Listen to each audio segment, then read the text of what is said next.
Hey, bonjour tout le monde, j'espère que vous allez bien. Aujourd'hui, je vous propose la 4e vidéo dédiée à NetData. On est toujours dans la découverte de cet outil et on va s'intéresser aujourd'hui au stockage des données de NetData, puisqu'en fait, comme on l'a déjà évoqué, NetData ne stocke pas les données en dur, mais les stocke en mémoire à partir d'un ring buffer.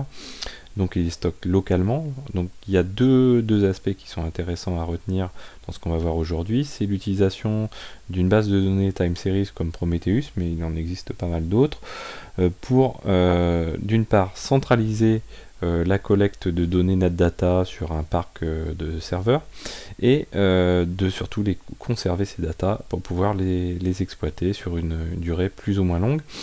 À retenir que Prometheus a une fréquence de scrapping de 5 secondes, NetData a une fréquence de rafraîchissement de ses datas de 1 seconde, donc on s'aperçoit qu'on perd un petit peu de granularité. Néanmoins, on peut, si nécessaire, ajuster la fréquence de scrapping de Prometheus ou se dire très simplement qu'on a une politique pour des analyses, on va dire, de performance fine. On utilise les données de NetData en direct, et quand on veut avoir du monitoring à une échelle de temps plus importante, on a une fréquence de temps qui est moins importante et on utilisera Prometheus. Alors comment installer Prometheus? Je vous ai rappelé les éléments, donc c'est assez facile à installer. apt-get update, apt-get install. Ensuite, le fichier important à retenir, c'est celui-ci. Donc il est situé dans etc /prometheus/prometheus.yaml. Et une fois qu'on fait la modification de ce fichier, on fait un service Prometheus restart. Alors ce fichier, je vous ai mis le lien, NetData fournit dans sa documentation comment configurer Prometheus et les petites subtilités qu'il peut y avoir dans l'utilisation aussi des données. Donc ça on va passer. NetData rappelle aussi comment installer Prometheus. Et voici le fichier donc prometheus.yaml tel qu'il peut être exploité par tel qu'il doit être défini pour récupérer les données de NetData, parce que tout simplement NetData nous fournit hop, donc on va se mettre comme ceci, voilà, hop, nous fournit des données au format Prometheus, donc des données plates, et tout simplement Prometheus ensuite peut passer dessus et les récupérer.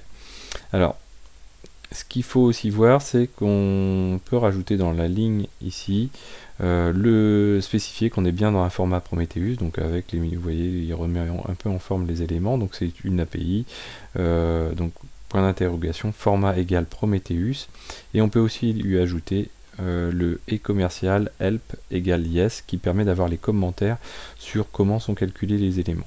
Alors sur la page NetData, il y a une chose qui est rappelée, qui est importante à retenir dans cette collecte de données, que je le retrouve, voilà, NetData source. Soit on peut récupérer les données avec un format as collected. Dans ce cas-là, on va récupérer les données telles qu'elles sont collectées par NetData sans calcul réalisé préalablement. Soit sinon, pour simplifier le travail, on récupère et ça c'est le fonctionnement par défaut, le mode average. Et ce mode average, lui, va permettre de pouvoir refaire plus facilement les graphiques de NetData. Donc ça va être beaucoup plus facile. Donc grosso modo, ce qui est recommandé, c'est plutôt d'utiliser le mode average par facilité, sinon vous pouvez rentrer dans les autres détails sans souci. Voilà. Ok, donc où est-ce qu'on en est? Donc moi, j'ai déjà fait cette configuration là. Donc on va se rendre sur le serveur. Hop. Voilà, donc mon serveur Prometheus est à gauche, mon serveur NetData est à droite, avec NetData est à droite. Donc à gauche, j'ai été édité un Prometheus YAML où je lui ai simplement indiqué donc un scrap interval à 5, donc ça c'est un peu le par défaut, etc. Ce qui est important, c'est le scrap config. Donc celui-ci s'intéresse simplement à Prometheus. mais cette partie-ci s'intéresse au scrapping de NetData. Dedans, on a quoi? On a la route métrique ici, qui est importante. Donc nous, on va utiliser le format Prometheus simple, sans autre précision. Le Honor Label est pas forcément nécessaire, ça peut être ça peut être plus pratique quand même. Et ensuite, on a le static config qui permet d'indiquer les targets vers si on a un serveur mais plusieurs, hein, c'est une liste entre crochets, pour pouvoir remonter les données de l'ensemble de ces serveurs et le port sur lequel cette API va répondre. Donc ça c'est assez classique sur Prometheus. Donc une fois fait, on fait un service Prometheus restart. À côté, moi j'ai donc une machine, donc cette machine Prometheus me permet d'accéder à Prometheus, donc port 90-90. Et si on check les targets, on retrouve bien ici notre scrap de NetData. Donc si je fais ouvrir dans un nouvel onglet, hop, voilà, on retrouve bien les éléments qui se basent par défaut sur les moyennes, je le répète. Donc on va cliquer sur Prometheus ici. Nous, ce qu'on va chercher à réaliser, est-ce que je l'ai là? Voilà. Tchouk. Nous, on va chercher à reproduire une chose. Hop. Donc j'ai un NetData d'ouvert ici. Nous, on va chercher à reproduire ce graphique-ci, l'utilisation CPU. Donc, vous voyez ici, assez simple. Donc pour l'utilisation CPU, on va faire un NetData, donc on est dans Système. Donc on va se mettre dans Prometheus, on va taper NetData. Donc là c'est du PromQL. Underscore système underscore CPU et percentage average. Donc là on va l'exécuter. Vous voyez qu'ici on a nos données qui sont remontées. Si on regarde le graphe, on a bien un graphe qui s'affiche avec donc nous, ce qu'on va faire, on va faire un petit filtre PromQL, mais vraiment léger, pour s'assurer d'une chose. Donc, à retenir aussi, hop, on va essayer de zoomer. Ici, on a le chart égale système CPU. Ce chart égale système CPU indique que chart, c'est le graphique qui correspond au CPU, donc c'est le graphique qui correspond à ce qui est ici. Donc, on peut filtrer par ce chart. Donc on peut le préciser par, on va dire par facilité. Et on va faire deux choses comme ceci. Donc nous, si on veut reproduire le même graphique que l'on a de l'autre côté, ce qu'il nous faut, c'est tout simplement dire l'idle, on ne veut pas le CPU qui n'est pas utilisé, donc qui est en attente. Donc on va le lancer comme ceci. Et du coup on va se remettre sur notre graphe, et là on a déjà un graphe qui correspond beaucoup plus à ce qu'on a, avec ici les dimensions. Donc les dimensions, c'est ce qu'on retrouve, si on se met ici dans la data, cette partie-ci, ce sont les dimensions, donc soft, IRQ, etc. On va retravailler tout ça avec Grafana, bien sûr. Donc on va rester sur cette requête. Hop, on va la copier. À côté, j'ai mon Grafana. Donc le Grafana, par défaut, la data source, j'ai été chercher, configurer ma data source Prometheus. Donc là, il suffit de faire select Prometheus. Hop, voilà.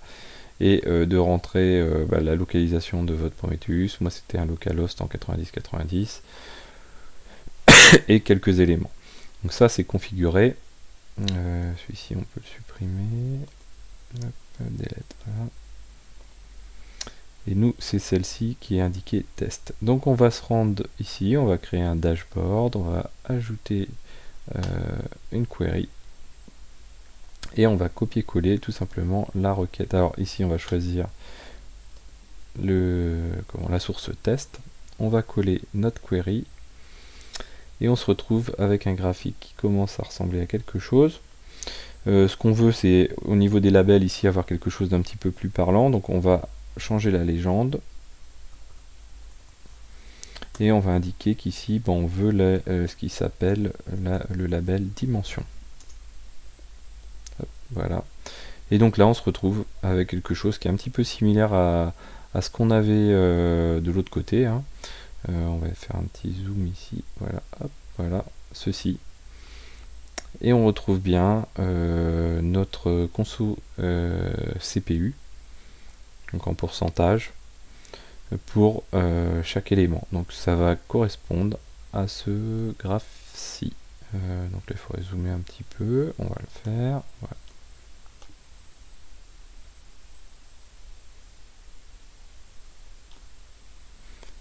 Voilà. Ah ouais, alors l'échelle est peut-être pas la plus adaptée. Hop. Bon, c'est pas grave, on va pas. Voilà, on va le faire comme ceci. Il faudrait être exactement sur la même échelle, c'est pas forcément si évident que ça. Donc là on a, hop, on va revenir ici. Donc une fois qu'on a fait ça, on peut sauvegarder et dire voilà, système CPU, hop, et on sauvegarde. Et voilà, donc là on a notre graphe qui est rajouté. Panel title, on doit pouvoir l'éditer. Popo. Alors, panel title. Hop. Non, c'est pas. Ah non, je crois que j'ai un doute, mais voilà. Alors, on va en rester là pour aujourd'hui. Donc, on a vu comment scraper ces données assez facilement. Du coup, si on a plusieurs serveurs, on peut les rajouter à la volée. On pourrait même utiliser d'autres outils tels que Consul qui fait de l'auto-discovery. Ça, je vous invite à aller voir la vidéo Consul, donc dans la playlist Consul, qui fait de l'auto-discovery de nouvelles machines assez facilement. Et du coup, toute machine créée, on pourrait très bien imaginer qu'elle rentre directement ces données tout simplement dans notre Prometheus et indirectement dans notre Grafana. Voilà, donc j'espère que cette vidéo vous a plu, n'hésitez pas à la commenter, le but c'est de découvrir, pas forcément de rentrer dans les grands détails, et je vous dis à très bientôt sur Xavki.